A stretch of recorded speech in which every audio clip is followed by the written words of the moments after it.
La pluie tombait sur Atlanta, comme si le ciel lui-même voulait effacer quelque chose. Un rideau d'eau épais, constant, battait les trottoirs, noyait les réverbères et donnait à la ville un air de confession nocturne.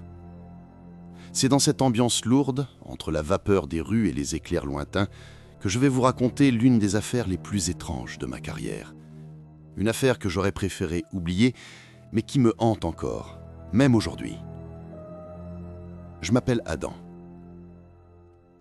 Officiellement, je suis un détective privé. Mais les gens qui viennent me voir ne cherchent pas toujours la vérité. Souvent, ils veulent juste que le cauchemar s'arrête. Mon travail, c'est de creuser là où personne n'ose regarder. Des maris disparus, des sons qu'on prétend entendre dans les murs, des odeurs qu'aucun plombier ne peut expliquer. Bref, tout ce que la police refuse de toucher, c'est pour moi. Mon bureau se trouve dans ce qui fut autrefois un restaurant chinois raté, perdu derrière une rangée de laveries et un vieux magasin de beignets qui n'a jamais rien en vitrine. Aucune enseigne, aucune vitrine propre, juste une porte qui couine et une cloche fatiguée. Si vous ne savez pas que je suis là, c'est que vous n'êtes pas censé me trouver. À l'intérieur, 2 bureaux. Le mien, en chêne massif, usé, couvert de brûlures et d'entailles, souvenir d'histoires qu'on ne raconte plus, et celui de Clive, mon assistant. Un gamin dans la vingtaine, enthousiaste, souvent trop. Un jour, il a essayé de réchauffer un dossier dans un micro-ondes. Oui, vous avez bien entendu. Les murs sont un chaos organisé. Des articles punaisés sur des taches d'humidité, des cartes jaunies, des photos de scènes de crimes oubliées. Même les toilettes sont couvertes de notes griffonnées. Sur une d'elles, il est écrit « Ne fais jamais confiance aux gobelins aux chaussures oranges ». Je ne sais plus qui a écrit ça, mais je me souviens du gobelin et de la cicatrice dans mon dos qu'il m'a laissée. Ce jour-là, la pluie cognait contre les vitres et l'odeur de café froid remplissait la pièce. Je pensais déjà à fermer boutique quand la cloche au-dessus de la porte a sonné d'un tintement fatigué. Un bruit banal qui allait pourtant marquer le début d'un enfer. Je n'ai pas levé les yeux tout de suite. Les jours de pluie attirent plus de fuites d'eau que de clients. Mais un parfum, subtil, est venu trahir sa présence. Pas celui de Clive, ni celui de la moisissure des murs. Un parfum féminin, cher, mélancolique. Elle est entrée comme quelqu'un qu'on ne devrait pas voir entrer. Une robe noire, cintrée le taille, s'arrêtant juste au-dessus des genoux. Des lunettes de soleil, malgré la grisaille dehors. Tout en elle respirait la retenue, le secret et la douleur. Clive, bouche entrouverte, s'est interrompu au milieu d'un geste pour remplir sa tasse. Je peux vous aider ?» balbutia-t-il. Je l'ai devancé. « Approchez, madame. »« Asseyez-vous. » Elle a retiré ses lunettes. Son maquillage était impeccable, mais ses yeux disaient autre chose. Rouges, gonflés. Des yeux qui avaient beaucoup pleuré, mais pas aujourd'hui. Peut-être hier, peut-être toute la semaine. Je m'appelle Eve Monroe, a-t-elle dit d'une voix tremblante. Mon mari est mort il y a 3 mois. Afghanistan. On m'a dit que vous étiez le genre d'homme à qui on pouvait parler quand les choses ne s'expliquent pas. Je n'ai pas bougé. Je l'ai laissé s'installer, croiser les jambes avec une élégance mécanique, comme si chaque geste était une manière d'oublier qu'elle tenait encore debout. Clive, lui, fixait sa tasse, essayant d'avoir l'air professionnel. « Parlez-moi de ce qui vous amène, Madame Monroe. » Elle inspira profondément, Tout a commencé par des détails. Les lumières qui clignotaient, la télé qui s'allumait seule, des objets déplacés. J'ai cru que c'était la maison. Elle est vieille, vous savez. Mais un jour, les lampes de tout l'étage se sont éteintes. Définitivement.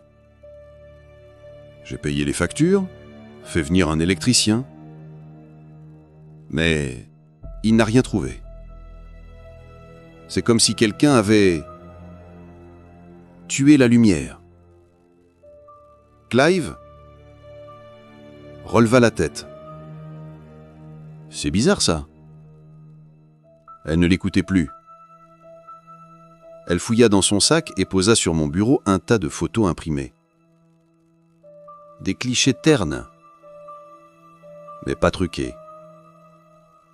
Des mots, peints à bombe, sur des murs, des portes, des miroirs.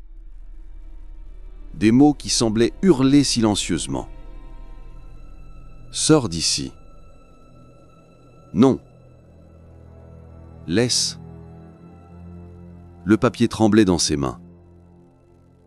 Mon fils Jason a 14 ans. J'ai pensé que c'était lui. Un moyen d'exprimer sa colère. Mais il a juré, en pleurant, que non. Il a juré sur la tombe de son père. Elle a sorti une dernière photo. Le cliché tremblait légèrement entre ses doigts gantés. Sur un mur blanc, au-dessus d'un Baudelaire défait, 3 mots peints grossièrement. Dieu est mort. La pièce a semblé se refroidir. La pluie dehors s'est intensifiée, comme si le ciel voulait accompagner sa douleur. Je suis resté silencieux, les doigts joints sous le menton. Quelqu'un d'autre vit dans la maison ? Ai-je demandé. Juste mon fils. Elle marqua une pause. Il a dévalé l'escalier la semaine dernière. Quelque chose l'a poussé. 12 marches. Il s'est cassé le bras. Mais ce n'est pas ça qui m'effraie le plus, monsieur Adam. Elle inspira, puis elle ajouta d'une voix basse, « Je crois qu'il y a quelque chose dans cette maison. Quelque chose d'ancien. Quelque chose de mal. » J'ai noté mentalement chaque mot. La peur, la sincérité, la confusion. Je savais qu'elle ne mentait pas, mais je savais aussi qu'elle croyait à des choses que la logique refuse. D'accord, dis-je calmement. Nous allons examiner votre maison. Clive me lança un regard stupéfait. Il adorait ce genre de dossier. Et moi, j'avais déjà compris que cette affaire allait mal finir. Avant qu'elle ne parte, j'ai remarqué un détail. Une croix en argent, pendue à son cou, serrée dans sa main gantée comme un talisman. Elle m'a surprise à la regarder. Je me suis entendu murmurer, presque malgré moi, « Le Seigneur est proche des cœurs brisés ». Elle a hoché la tête, un sourire fragile sur les lèvres, avant de quitter la pièce. La cloche de la porte a tinté, laissant derrière elle une odeur de pluie et de solitude. Clive m'a regardé, encore sous le choc. « Depuis quand tu cites la Bible, patron ?»« Je ne la cite pas. » J'ai répondu. Parfois, il faut juste dire aux gens ce qu'ils ont besoin d'entendre. Il a haussé les épaules, un demi-sourire nerveux, mais au fond, il savait. Il savait qu'on venait de dire oui à quelque chose qu'on ne comprenait pas encore. Abonne-toi dès maintenant à la chaîne Nuit d'horreur pour ne rien manquer de cette enquête terrifiante, car ce que nous allons découvrir ensuite dépasse tout ce que la raison peut accepter.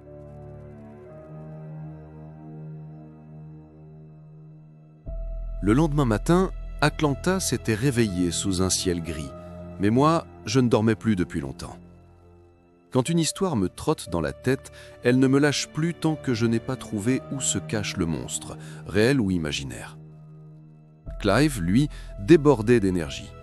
Il tournait en rond dans le bureau, la tasse à la main, les yeux brillants. « Patron, c'est sûr que c'est un démon, hein? Peut-être même un cas de possession !» Je levai les yeux de mon carnet, blasé. « Clive, le jour où un démon remplira un formulaire de location, je t'offrirai une médaille. Pour l'instant, on enquête, pas d'exorcisme. » Je savais déjà que je ne pourrais pas l'empêcher de s'emballer, alors autant canaliser son enthousiasme. Je sortis mon vieux MacBook gris, poussiéreux, un modèle de 2012 qui gémissait dès qu'on l'allumait. L'écran s'illumina lentement, comme s'il se réveillait à contre-cœur. « Tu utilises encore ce truc ?» lança Clive en s'asseyant à son poste. « Il fonctionne mieux que toi les lundis matins », répondis-je, sans lever les yeux. Je tapais quelques mots-clés. Vente, maison Monroe, Atlanta, antécédent, propriétaire précédent. L'ordinateur grogna, mais finit par livrer ses premiers indices. Nous savions que le mari de Eve avait acheté la maison lors d'une vente aux enchères après saisie. Ce que nous ignorions, c'était qui l'avait possédée avant eux. Et c'est souvent là que les fantômes dorment, dans les silences administratifs. Clive, lui, prit un bloc-notes jaune et commença à griffonner.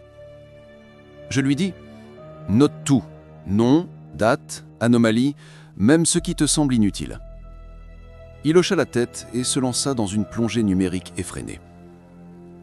Quelques minutes plus tard, il se redressa brusquement. « J'ai quelque chose. » Je m'approchai. L'écran s'illumina lentement, comme s'il se réveillait à contre-cœur. « Tu utilises encore ce truc ?» lança Clive.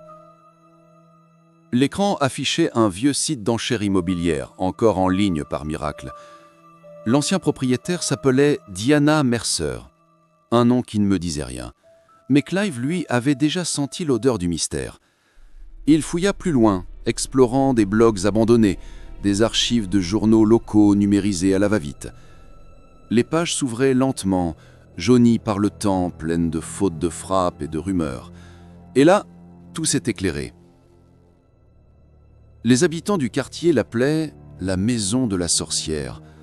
Des chats disparus, des enfants parlant d'une femme qui les observait depuis la fenêtre du haut alors que la maison était vide, des bruits la nuit, des odeurs étranges, des messes noires supposées, des rumeurs bien sûr, mais dans ce métier, les rumeurs sont les racines de la vérité. Tout s'est arrêté soudainement il y a 10 ans. La même année où Diana Mercer a été retrouvée morte. Le rapport du coroner que j'ai fini par dénicher dans une vieille coupure de presse était glaçant. Elle avait été découverte dans sa baignoire, en plein milieu après-midi, à 15h07 exactement. Et ce qui a glacé le sang des enquêteurs à l'époque, ce n'était pas la scène en elle-même, mais ce qu'ils n'ont pas trouvé. Pas une goutte de sang, pas sur les draps, pas sur le carrelage, pas dans les tuyaux. Son corps avait été vidé de tout liquide vital, comme aspiré de l'intérieur. Et sa main gauche avait disparu. Pas tranchée, pas mutilée, absente. Comme si elle n'avait jamais existé. Les médecins légistes avaient confirmé qu'elle naissait avec ses 2 mains, mais celle-ci avait été effacée, lissée, sans cicatrice, sans marque, comme si la chair avait simplement décidé de ne plus exister à cet endroit. Les voisins avaient parlé d'une odeur infecte. Pas celle du gaz, ni de la décomposition, non, une odeur de fer et de cire fondue, lourde, persistante. L'enquête avait fait un peu de bruit, quelques jours d'articles, puis plus rien. Pas de famille, pas de proches. Le dossier a été fermé, la maison vidée et scellée. 3 ans plus tard, elle a refait surface aux enchères, et c'est là que le mari de Eve l'a achetée. Ignorant tout du passé du lieu, il y avait vu une bonne affaire. Je me suis adossé à ma chaise, fixant l'écran. Clive, lui, tremblait presque d'excitation. « Patron, c'est ça, n'est-ce pas? C'est la clé. Une sorcière, une mort rituelle, du sang disparu, une main manquante. Tout colle. » Je lui jetai un regard calme. Clive ne saute jamais à la conclusion avant d'avoir le puzzle entier. Ce qu'on a là, c'est une pièce, pas encore l'image. Il fronça les sourcils.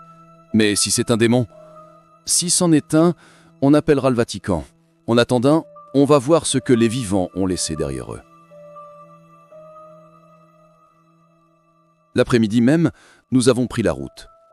La pluie s'était calmée, mais le ciel restait bas, lourd, comme s'il surveillait la ville. Le quartier de la maison Monroe était calme, presque trop. Les façades fatiguées des pelouses, les maleuses, les rideaux fermés, tout donnait l'impression d'un lieu qui s'était arrêté de respirer. Et puis, on l'a vue, la maison Monroe. Elle se tenait là, grise, écaillée, la peinture s'échappant des murs comme une peau malade. Les fenêtres, sans rideaux, ressemblaient à des orbites vides. Un porche affaissé grinçait doucement sous le vent. Chaque pas sur les marches sonnait creux, comme un avertissement. À l'intérieur, l'air avait cette odeur reconnaissable entre mille, celle de la cire brûlée, des choses anciennes, du bois humide. Et au-delà de tout cela, un parfum d'électricité morte. Des chandelles. Des dizaines de chandelles étaient dispersées un peu partout. Grosses, fines, en pots, en morceaux. Elles avaient coulé sur les meubles, sur les rebords des fenêtres, sur les murs.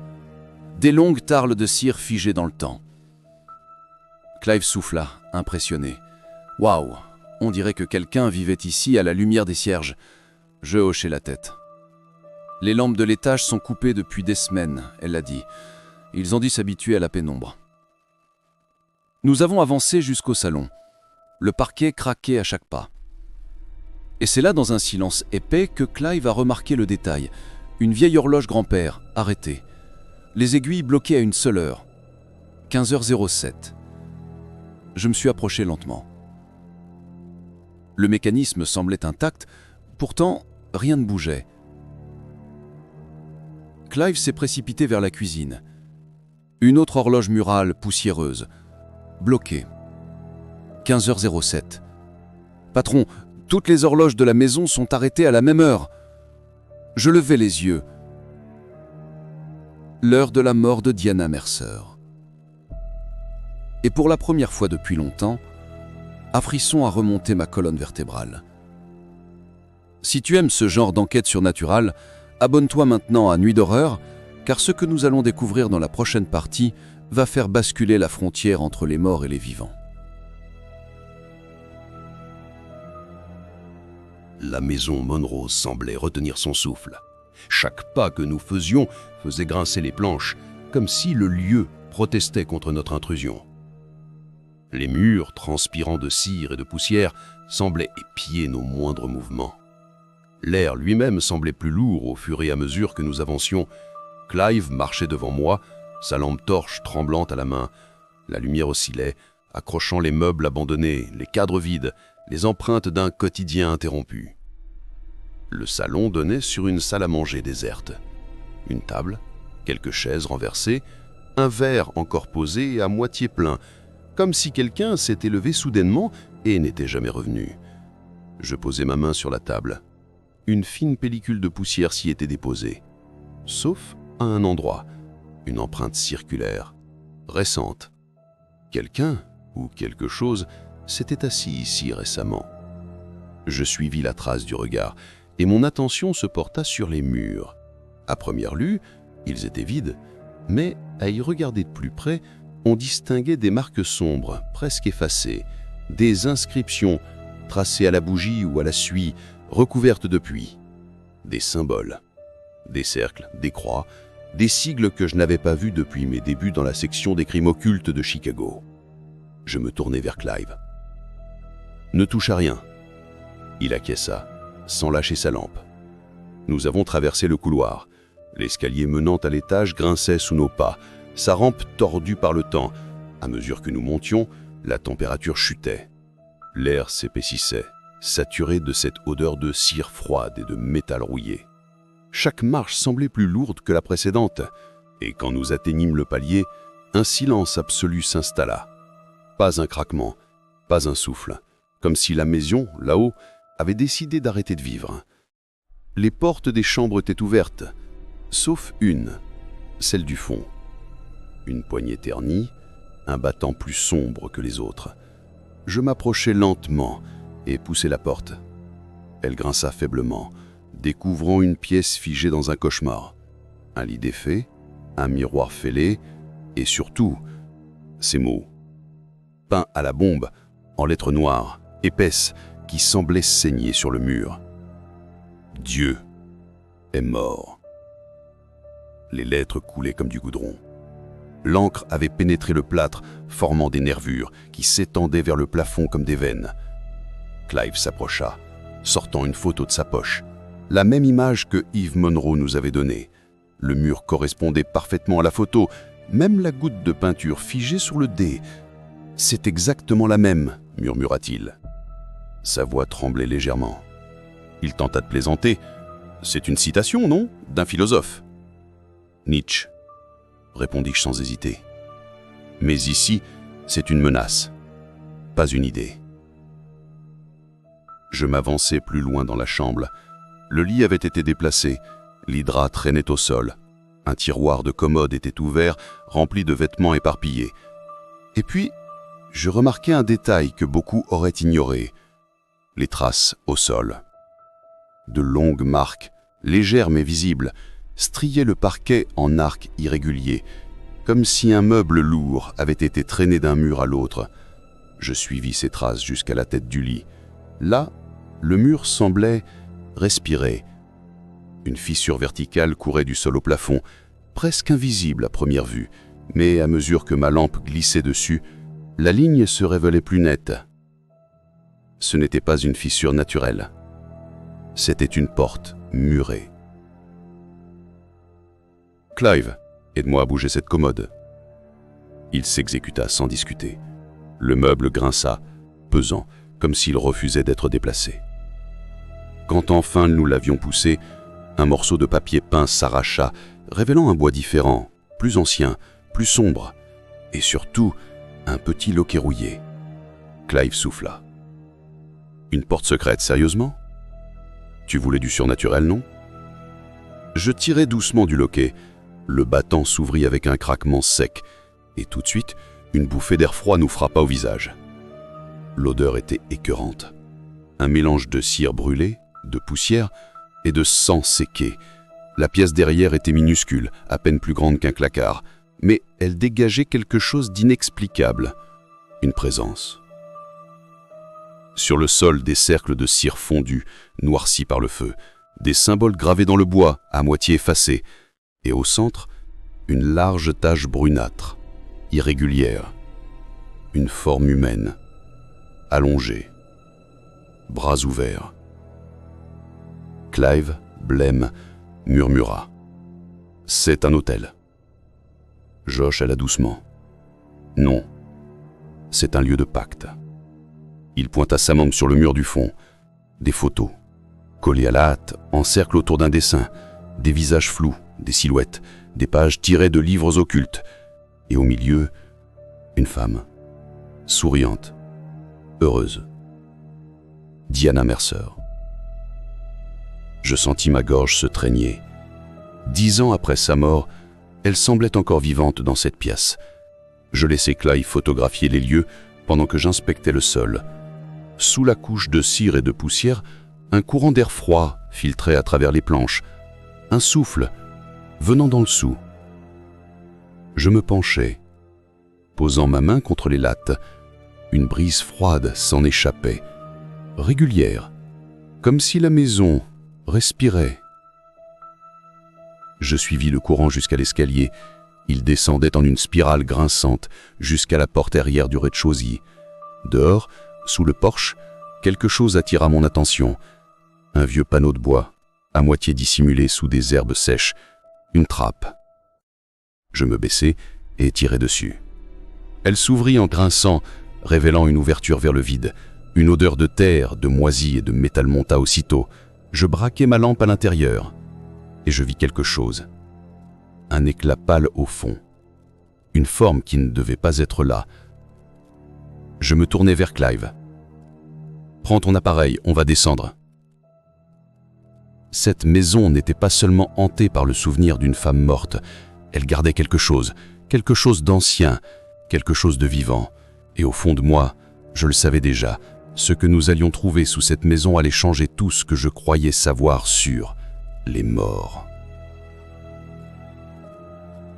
Si tu ressens ce frisson au creux du dos, abonne-toi à Nuit d'horreur avant qu'on descende dans le noir, car ce qui nous attend sous cette maison, ce n'est plus un fantôme, c'est autre chose.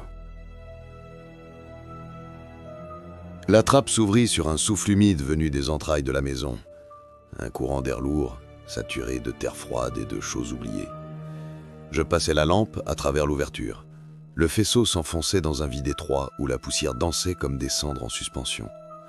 Tout semblait figé, mais j'avais la nette impression qu'on nous observait. Je m'agenouillais, respirais lentement et disais à Clive « Reste derrière moi, et quoi qu'il arrive, ne fais pas le malin. » « Je suis pas fou, patron. » Mais sa voix tremblait malgré lui. Je pris une grande inspiration, ôtai ma veste, roulai mes manches et me laissai glisser dans le vide du soubassement. Le plafond était si bas que je devais ramper, la lampe serrée entre les dents. Sous mes mains, la terre était sèche mais tiède, comme si elle gardait encore une chaleur ancienne. Chaque mouvement faisait craquer les poutres au-dessus de moi, comme si la maison retenait son souffle. Au début, il n'y avait rien d'autre que de la poussière, des morceaux de bois, des toiles d'araignée. Et puis, quelque chose brilla dans la pénombre. Une forme pâle, presque luminescente sous le faisceau. Je m'approchai. C'était une main, humaine, parfaitement conservée. Les doigts minces, la peau grise et un anneau en rubis encore en place sur le majeur. Pas un morceau d'os ni de chair en décomposition. Juste une main intacte, reposant sur la terre comme un trophée. Je restai figé quelques secondes. Le silence autour de moi s'épaissit. Même les rats avaient disparu. Je tendis la main et l'odeur me frappa. Un mélange de cire brûlée, de fer et de sang ancien. Je levai un peu la lampe. Tout autour, la terre était marquée de symboles. Des cercles tracés à la cire, des lignes de sel brisées, des os minuscules disposés avec soin. Certains appartenaient à des oiseaux, d'autres à de petits mammifères. Des offrandes. Et juste derrière la main, une petite construction de pierres empilées, noircies par la flamme. Un autel. Au sommet, un corps de poule fraîchement sacrifié. Le sang avait séché en filaments sombres sur la pierre. Je compris alors, quelqu'un avait continué le rituel après la mort de Diana Mercer. Je murmurai, elle n'est jamais partie. Le faisceau de la lampe révéla des polaroids cansés entre les pierres de l'autel. Des images jaunies. On y voyait Diana entourée d'autres silhouettes en pleine cérémonie.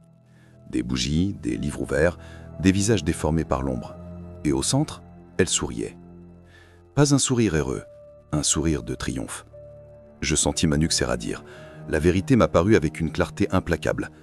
Diana Mercer n'avait pas été victime d'un rituel. Elle en était l'auteur. Elle avait fait un pacte. Et la main retrouvée ici était la sienne. Une partie d'elle volontairement offerte pour lier son âme à cette maison. La maison, dès lors, n'était pas hantée. Elle était Diana Mercer. Je rampai lentement en arrière, tenant la lampe d'une main et le petit coffret que j'avais sorti de mon sac. Je savais ce qu'il fallait faire. J'avais déjà vu des rituels semblables, mais jamais aussi anciens, jamais aussi précis. Le lien devait être brisé par un sel de sel et de bénédiction. Il n'y avait qu'un homme capable de m'aider, le père Daniel, un vieux prêtre que je connaissais depuis mes débuts. Pas un exorciste de roman, pas un homme de spectacle, juste un cœur solide et une foi calme. Quand je sortis du vide, Clive m'aida à remonter. Ses yeux s'écarquillèrent en voyant ce que je tenais. C'est sa main ? Je hochai la tête. Et ce n'est pas la seule chose qu'elle a laissée ici. Nous sortîmes respirer l'air du soir. Le ciel d'Atlanta s'était assombri, des nuages épais s'amoncelaient au-dessus du quartier. Le vent avait cette odeur de pluie avant l'orage, cette électricité qu'on sent juste avant que tout bascule. Je sortis mon téléphone et composai un numéro que je n'avais pas appelé depuis longtemps. « Daniel, c'est moi, j'ai besoin de toi. » Le lendemain, nous étions de retour à la maison Monroe. Daniel arriva avec un vieux sac en cuir et un regard tranquille. « Alors, Adam, qu'as-tu encore déterré cette fois ? » « Une sorcière, ou ce qu'elle en reste. » Il hocha la tête sans ironie. Il m'avait déjà vu ramener pire. Je lui expliquai tout sur le perron, pendant que Clive observait les fenêtres de la maison avec méfiance. Le plan était simple, purifier chaque pièce. Daniel se chargerait des bénédictions, Clive ferait le nettoyage de la pièce du rituel à l'étage, et moi je retournerais sous la maison pour sceller la mare dans une boîte de sel consacrée. Quand nous avons pénétré dans la maison, une tension invisible s'est installée. Le bois vibrait sous nos pas, comme si le lieu savait ce qui allait se passer. Le père Daniel ouvrit son livre et commença à réciter les psaumes d'une voix basse, constante. L'eau bénite qu'il aspergeait s'évaporait presque en touchant le sol. Clive monta à l'étage, déterminé à effacer toute trace du passé. Les symboles, les cercles, les restes de cire. Moi, je me glissais à nouveau sous la maison, la lampe dans une main et la boîte de bois dans l'autre. À l'intérieur, j'avais préparé un lit de sel. L'air était plus froid qu'avant, presque glacial. Chaque fois que je respirais, un souffle blanc sortait de ma bouche. Je rampais jusqu'à l'hôtel. Rien n'avait bougé. La main était toujours là, paisible, comme si elle m'attendait. Je la pris délicatement, la déposai dans la boîte, puis recouvris le tout d'une épaisse couche de sel. J'ajoutai un morceau de lin béni, soufflai une prière et scellai la boîte. Le son du bois qui se referme résonna dans tout le soubassement. Et soudain, la maison gronda. Un bruit sourd, profond, venu du sol. Les poutres se mirent à vibrer, la poussière tombait en pluie autour de moi. Le plafond au-dessus craqua si fort que je crus qu'il allait s'effondrer. Je plaquai mes mains contre la terre, attendant. Puis, un craquement sec déchira le silence. Une secousse. Une seconde. Puis, le calme. Le silence total. Je restai un moment sans bouger, écoutant le battement précipité de mon cœur. Puis, je rampai vers le sorti. Quand je sortis de la trappe, la maison avait changé. Toutes les fenêtres étaient brisées. Les éclats de verre gisaient sur le sol, projetés vers l'extérieur, comme si la maison avait expulsé quelque chose. Le père Daniel, debout au milieu du salon, tenait encore son crucifix. Une trace d'eau bénite coulait le long du mur. Il me regarda, essoufflé, et murmura « C'est fait ». Clive descendit de l'étage, une coupure fraîche sur la joue. Il avait l'air sonné, mais vivant. « C'est fini, patron ?» Je hochai la tête. « Oui, c'est fini ». Le calme retomba sur la maison Monroe. Pour la première fois, j'eus la sensation qu'elle respirait normalement. Plus de froid, plus de murmures, plus d'ombre. Juste du silence. Le genre de silence qui dit « merci ». Quelques jours passèrent. Le ciel d'Atlanta s'était enfin éclairci, mais le souvenir de cette maison restait ancré dans mes pensées. J'avais l'habitude des histoires étranges, des clients désespérés, des maisons pleines de murmures, mais celle-ci, non. Celle-ci avait un goût de vérité ancienne, une trace de quelque chose qui dépassait la simple superstition. Le bureau sentait encore le café froid et le papier humide. Clive, fidèle à lui-même, pianotait sur son clavier, feignant la concentration. Moi, je relisais mes notes, essayant de tout consigner avant que les images ne se brouillent.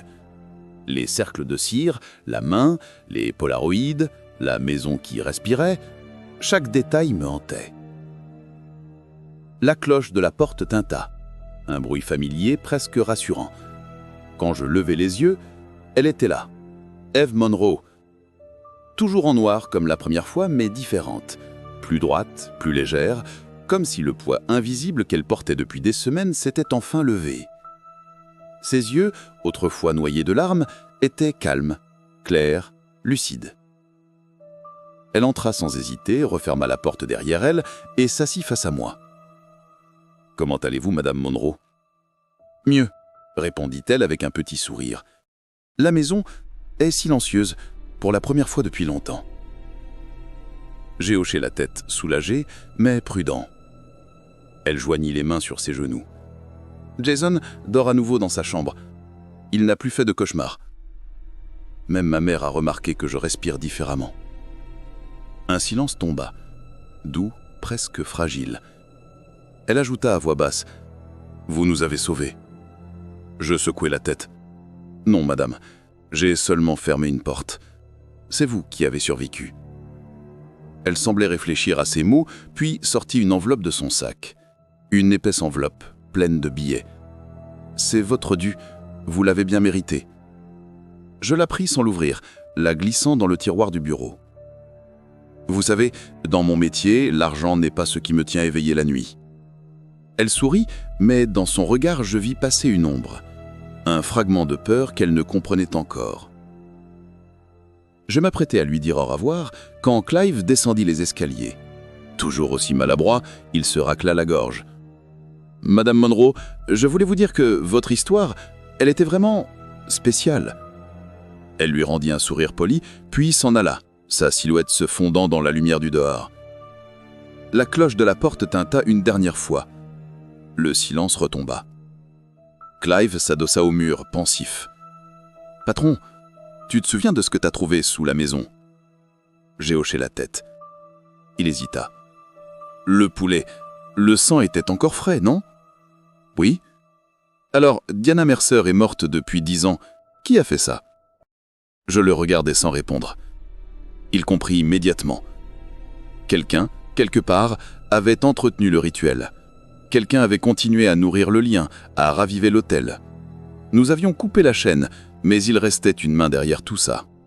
Invisible, patiente, vivante. Clive frissonna. « Tu crois qu'il y en a d'autres comme elle ?» Je soupirai. Il y en a toujours d'autres.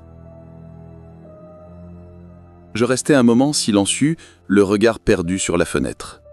La pluie s'était remise à tomber, fine et régulière, tapotant le verre du bureau. J'ouvris le tiroir. L'enveloppe d'Eve Monroe reposait à l'intérieur. Dessus, une chose me glaça le sang. Un symbole tracé au stylo. Minuscule, presque invisible. Un cercle brisé, le même que celui trouvé à l'hôtel de Diana Mercer. Je refermai le tiroir lentement. Il y a des vérités qu'il vaut mieux ne pas toucher 2 fois. Cette nuit-là, j'ai compris quelque chose. Le mal ne disparaît jamais vraiment. On peut le repousser, l'enfermer, le purifier, mais il trouve toujours un nouveau corps, une nouvelle maison, un nouveau nom. Et parfois, il porte un parfum de deuil et des lunettes noires. Je posai ma main sur le bureau, éteignis la lampe et laissai le bruit de la pluie remplir la pièce. Dans un coin, Clive fredonnait une chanson sans y penser, un air tranquille, presque apaisé. Mais moi je savais, un jour ou l'autre, la cloche à au-dessus de la porte sonnerait à nouveau. Et derrière elle, quelqu'un attendrait, avec une histoire impossible à raconter. Et nous écouterions, parce que c'est ce que font les vivants quand les morts frappent à la porte. Quelques semaines plus tard, le dossier fut classé sous le nom « Affaire Monroe, Maison des sorcières ». Aucune suite, aucun article, aucun retour de la famille. Mais parfois, quand le vent souffle de l'Est, j'ai la sensation que cette maison respire encore, calmement, paisiblement. Ou peut-être qu'elle attend. Et moi, je continue d'attendre aussi. Si cette histoire t'a glacé le sang, abonne-toi à Nuit d'horreur, la chaîne où chaque récit révèle une vérité qu'on aurait préféré ne jamais découvrir. Clique avant que la prochaine affaire ne commence. On raconte que certaines maisons gardent les secrets de ceux qui y ont souffert. Qu'entre leurs murs, les murs retiennent les prières murmurées, les cris étouffés, les dernières respirations, et parfois les pactes. La maison Monroe n'était pas simplement hantée. Elle était marquée, imprégnée d'un serment qu'une femme avait gravé dans sa chair et dans le bois. Un serment d'éternité, scellé par la peur et le sang. Je l'ai refermé. Du moins, c'est ce que je me répète pour dormir. Mais chaque fois que je ferme les yeux, je revois cette main, intacte, paisible, comme si elle attendait qu'on la réveille. Le père Daniel est reparti sans un mot. Clive, lui, a fait des blagues nerveuses tout le long du trajet retour, comme s'il cherchait à combler le silence. Moi, je n'ai pas dit un mot. Parce que, dans ce métier, le silence est parfois la seule prière qu'il nous reste. Le lendemain, en rangeant le bureau, j'ai retrouvé une photo oubliée. Un cliché d'époque, probablement laissé par Clive. On y voyait la maison Monroe, prise de loin, le ciel gris, le porche tordu, les fenêtres brisées, et à la fenêtre du haut, une silhouette, une femme. Les yeux tournés vers l'objectif, un léger sourire. Je me suis figé. Ce n'était pas Eve Monroe. Ce n'était pas non plus une illusion d'ombre de lumière. C'était Diana Mercer. Et soudain, j'ai compris. Certains serments ne se rompent pas. Ils dorment. Depuis ce jour, j'ai arrêté d'appeler ce genre d'affaires des cas paranormaux. Ce ne sont pas des hantises, ce sont des attachements. Des fragments d'âme condamnés à errer là où elles ont pactisé. Et dans un monde où les vivants marchent sans foi, ces fragments trouvent toujours quelqu'un pour les écouter. Quelqu'un qui croit pouvoir réparer. Quelqu'un comme moi. Je suis Adam, détective. Et parfois, je ne cherche pas des coupables. Je cherche des témoins oubliés, même quand ils ne respirent plus. Parce que dans mon métier, la vérité n'est jamais ce qu'on découvre, c'est ce qu'on réveille. Si cette histoire t'a glacé le sang, abonne-toi à Nuit d'horreur. Chaque semaine, de nouvelles histoires vraies, mystérieuses ou maudites t'attendent. Et rappelle-toi, certaines vérités dorment peut-être juste sous ton plancher.